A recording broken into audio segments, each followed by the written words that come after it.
Biblija nikada nije učila da je čovjek rođen zao. Ona je učila da čovjek ima izbor. Kada je čovjek vođen egom, on postaje đavo. Ne metaforički, funkcionalno. Ego je stanje u kome misao nema pauzu, strah vodi odluke, kontrola zamjenjuje povjerenje, a drugi čovjek postaje pretnja ili sredstvo. U tom stanju čovjek stvara pakao.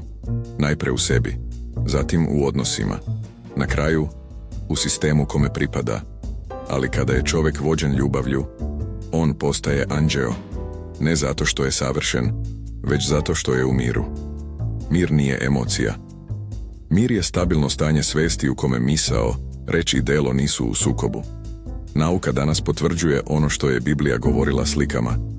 Sve u prirodi je torus, kruženje, povratna petlja, povrat informacije.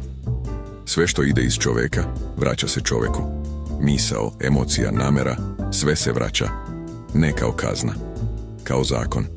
Zato raj i pakao nisu prostori posle smrti. Oni su stanja sistema dok je čovjek živ. Kada ego vodi, sistem se ubrzava, preopterećuje i ulazi u kolaps. Kada svest vodi, sistem se harmonizuje i stabilizuje.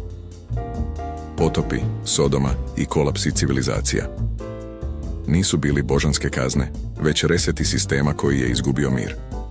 Prvi put u istoriji čovečanstvo ima znanje da to razume, da vidi zakon pre nego što dođe do kolapsa, da shvati da Bog ne vuče konce, već da postoji princip samoorganizacije planete i svega što poznajemo i da je čovjek njegova odgovorna tačka.